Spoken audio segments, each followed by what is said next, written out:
नहमदु व नुसल्ली अला रसूलिहिल करीम अम्मा बाद फ़अऊज़ु बिल्लाहि मिनश शैतानिर रजीम बिस्मिल्लाहिर्रहमानिर्रहीम। मोहतरम अज़ीज़ दोस्तों, साथियों, बुज़ुर्गों, बहनों, अस्सलामु अलैकुम व रहमतुल्लाहि व बरकातुहू। उम्मीद करता हूँ आप सब खैर आफियत से होंगे। अल्लाह ताला से दुआ गो हूँ अल्लाह ताला आप सब पर अपनी रहमतों का नज़ूल फरमाए। लाखों करोड़ों दरूद हज़रत मोहम्मद मुस्तफ़ा सल्लल्लाहु अलैहि वसल्लम की पाक ज़ात पर। नाज़रीन, आज मैं एक ज़बरदस्त किस्म का रूहानी अमल लेके हाज़िर हुआ हूँ जो कि बच्चों के हवाले से है। अक्सर बच्चों के सर की हड्डी बढ़ जाती है, माथा बाहर आ जाता है।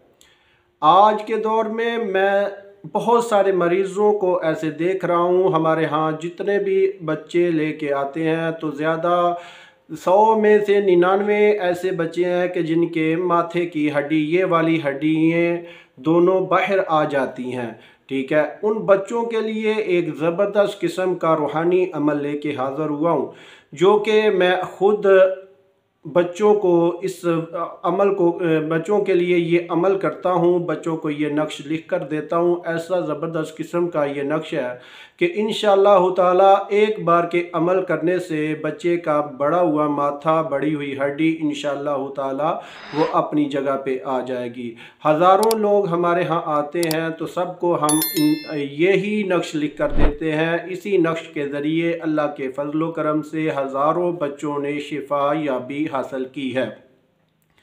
बहुत सारे मरीज़ आते हैं, इनकी जो सर की हड्डी बढ़ जाती है, बुनियादी इसकी वजह क्या है ये भी आपको मैं शेयर करता चलूँ, क्योंकि ये भी पता चलना चाहिए कि किस वजह से होती है। ये माँ के पेट से एक बीमारी लगती है कि जिसकी वजह से सर की हड्डी जो है ना वो बढ़ती है।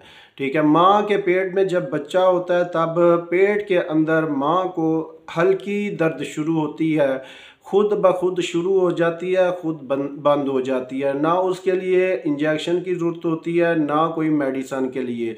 ठीक है, वो थोड़ी देर के लिए दर्द शुरू होती है, बंद हो जाती है, फिर कोई 2-3 घंटे, 4 घंटे, 5 घंटे के बाद हल्की दर्द शुरू होती है, फिर बंद हो जाती है। इस वजह से जो बीमारी बच्चे के अंदर पैदा होती है, जो दर्द होती है माँ को, उसकी वजह से बच्चे के अंदर ये बीमारी मुंतकिल होती है। उस वजह से बच्चे की पैदाइश के बाद बच्चे के सर की हड्डी बढ़ना शुरू हो जाती है और 2 चीज़ें इसमें शामिल होती हैं।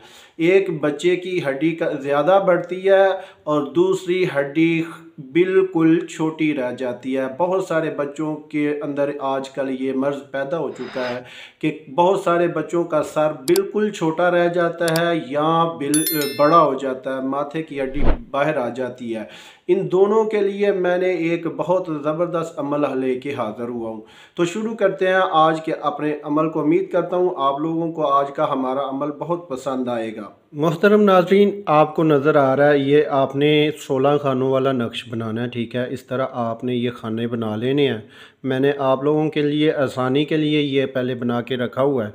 ठीक है, आपने इस तरतीब से ये खाने बना लेने हैं और उसके बाद मैं आपको बता देता हूँ कि ये आपने नक्श कैसे लिखना है, किस अंदाज में आपने लिखना है और कैसे पुर करना है। ठीक है, शुरू करते हैं आपने इस नक्श मुबारक को। आपने सबसे पहले इस वाले खाने में अलिफ लिखना है। ठीक है, ये मैंने अलिफ लिख दिया है। उसके बाद आपने इस वाले खाने में बा लिखना है। ठीक है, ये बा लिख दिया और उसके बाद आपने यहाँ जीम लिखना है। उसके बाद आपने यहाँ दाल लिखना है, फिर यहाँ पे आपने अलिफ और उसके बाद फिर आपने यहाँ पे बा लिखना है, फिर आपने यहाँ जीम लिखना है और उसके बाद आपने यहाँ दाल लिखना है और उसके बाद फिर आपने यहाँ से अलिफ और फिर बा, यहाँ पे जीम और यहाँ दाल, यहाँ अलिफ, यहाँ बा और यहाँ जीम, आखिर में यहाँ पे आपने दाल लिखना है। इस तरतीब से आपने इस नक्श मुबारक को पुर कर लेना है। ठीक है, जब आपका ये नक्श पुर हो जाए तो आपने फिर ऊपर लिखना है। ठीक है, आजिब या इसरा फ़ीलु। ठीक है, बेहक्के अलिफ। ठीक है, इस तरतीब से आपने ये लिख लेना है और फिर आपने साइड घुमा लेनी है। और आपने ये लिखना है आजिब या जिब्राईलु बेहक्के बा। और उसके बाद आपने फिर साइड घुमा लेनी है। फिर इस साइड पे आपने लिखना है आजिब या कल का ईलू, ठीक है, बेहक्के जा, ठीक है। और उसके बाद फिर आपने साइड घुमा लेनी है और आपने ये साइड पे ये लिखना है आजिब या दर्दा ईलू बेहक्के दाल, ठीक है। ये नक्श तैयार हो चुका है, ठीक है, आपके सामने। इस तरतीब से आपने नक्श लिखना है, ठीक है। आपको इंतहाई आसान है, मैंने आपको नक्श बताया है, ठीक है। आप बआसानी ये नक्श लिख सकते हैं, लेकिन आप इस नक्श में सबसे अहम जो बात है वो आपने इस तरतीब से, जिस तरतीब से मैंने बताया आपको, लिखकर आपने इसी तरतीब से आपने इस नक्श मुबारक को लिखना है। और लिखकर आपने इस नक्श मुबारक को मोमजामा करवा लेना है, ठीक है। मोमजामा करके किसी कपड़े के अंदर सिलाई कर लेना है। सिलाई करने के बाद आपने एक चौड़ी लास्टिक मिलती है, ठीक है, जो अक्सर कपड़ों में लोग इस्तेमाल करते हैं। आपने चौड़ी लास्टिक ले लेनी है, उसके अंदर आपने सिलाई कर लेना है इस नक्श मुबारक को। और सिलाई करने के बाद आपने बच्चे के माथे पे बांध देना है, ठीक है।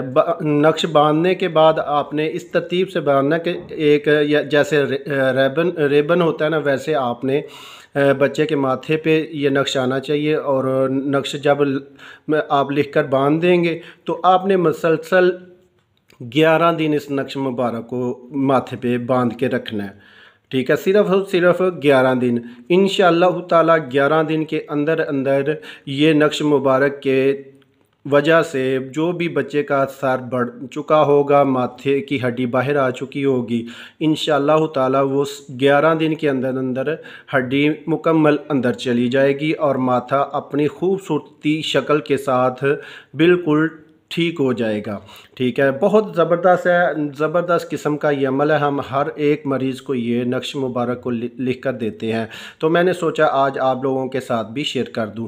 तो उम्मीद करता हूं आपको हमारे ये नक्श बहुत पसंद आया होगा। आप बआसानी लिख सकेंगे और फ़ायदा उठा सकेंगे।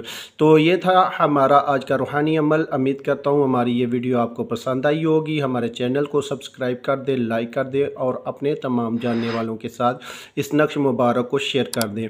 मिलते हैं आगे एक नई वीडियो के साथ, तब तक इजाज़त चाहता हूँ। अल्लाह हाफिज़।